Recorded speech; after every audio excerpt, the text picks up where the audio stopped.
ఎంపీగా ఈటల రాజేందర్ గారి మొదటి సంవత్సరం ప్రస్థానం. కాంగ్రెస్ ప్రభుత్వం హైడ్రా పేరుతో పేద ప్రజల ఇల్లు కూలగొడుతుంటే అడ్డుకుని వారికి అండగా నిలిచారు.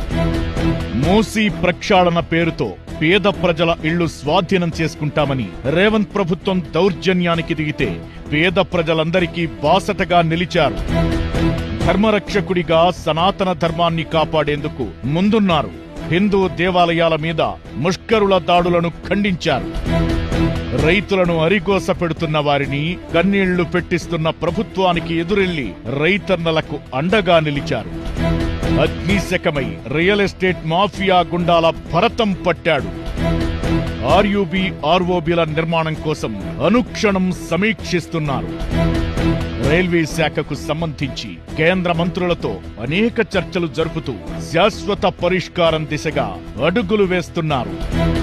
RRR, సఫాయి కర్మచారులు, రైతులు, నేషనల్ హైవేస్, రైల్వే మరియు అనేక అభివృద్ధి పనుల గురించి పార్లమెంట్లో గళమెత్తారు.